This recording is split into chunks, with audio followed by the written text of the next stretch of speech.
ময়না আব্বু, জি বলো। সকালে একটু তুমি কই গেছিলা? বাজারে গেছিলাম, এই দেখো কি কিনছি। কি কিনছো? তোমার লুঙ্গি কিনছো? আমার লুঙ্গি কিনছি, তুমি তাইলে? দেখো। দাও।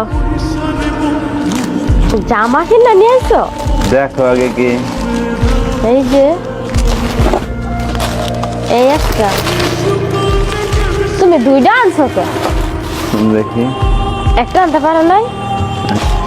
তোমার যে জামা নাই, জামা দেওয়া গায়ের জামা পুরানো হয়ে গেছে না। তুমি টাকা পাইলা তো? টাকা পেলাম তো, এই কাজের টাকা দিয়ে আনছি। কারণ শোনো, আনছি কম দামে, হয়তো দুইটা কিনলে 1,000 টাকা দিয়ে দুইটা কিনছি না। তোমার যদি একটু ভালো হয়তো, যদি 1,000 টাকা দিয়ে একটা কিনতাম, তার থেকে ভালো হয়েছে দুইটা কিনছি, তুমি দুইটা পড়তে। দুইটা পড়তে পারবো? মনে রাখি বাজার সদাই কেমনে করবো? বাজার সাথে এটা খুব মনে হয়। কোন মনে একটা কিনে নিয়ে তো একটা ফেরত দিয়ে আসো। না, তোমার লাগতো না।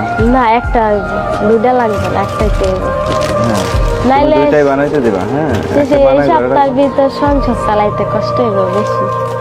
আরে সংসারে চালা মনে হচ্ছে, এক বেলা না খাইলে কি হয়? একবেলা না খাইলে তো কিছু হয় না। কিন্তু তোমার তারপরে তোমার গায়ে যদি কাপড় না থাকে, মানুষকে বলবো যে ওর বউরে কাপড় কিনা দেয় না। হ্যাঁ, কেডা না কেডা খাই- কি করলে না খাইলে ওটা মাথার ভিতর ঢুকাই লাভ কিন্তু নাই। না খাইলে তো কেউ কইবো না যে খাই নাই, কেউ বুঝতেও ওই পারবো না। তাইলে আমি যদি কাপড় পরে থাকি